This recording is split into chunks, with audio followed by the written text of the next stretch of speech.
Now we're going to talk about applied kinesiology and allergy testing.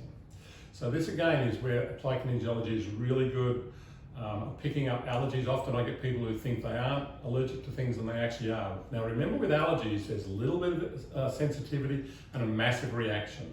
And often it's the people with a little bit of sensitivity over time, 10, 20 years, it builds up. So this is certainly true for something like gluten. Gluten causes all sorts of trouble in the gut, and so we can do an allergy test with applied kinesiology and test that to see if someone's reacting to it.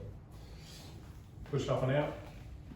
In my view, if you have chronic inflammation in your body, which is very common, get yourself tested for gluten intolerance. Push up and out. So we've got a nice strong muscle, so we'll get some gluten. So here's a sort of a nice little bit of bread, so people will think this is quite good. So let's see if the patient reacts to it. So you don't need very much of it. Palm straight. Push out again. It's a nice strong test. Put it on tongue, open mouth, put it on your tongue and chew it. Whoa, look at this patient here. So straight away she goes weak. So she may not be consciously aware of that. So I'll get this bit out.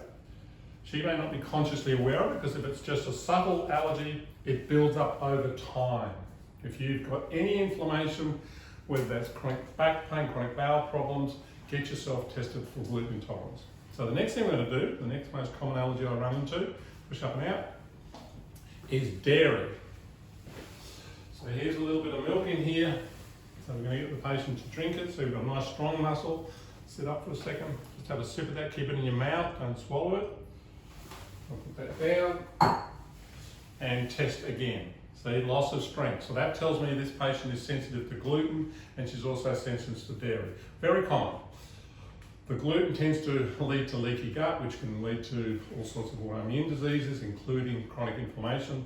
The dairy tends to give you a lot of mucus, which again creates toxic problems over time.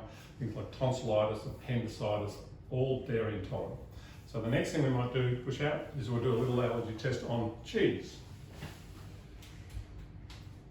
So a little bit of cheese here, push up and out, chew that, again, yeah, so she's no good on that either. So with this particular patient, she's no good on dairy, she's no good on wheat. You can get yourself tested for all sorts. If you've got too many allergies, it's normally a gut issue. So therefore you've got to go back and fix the gut, and then some of the allergy problems will drop away. So that's how you use applied kinesiology to do allergy testing.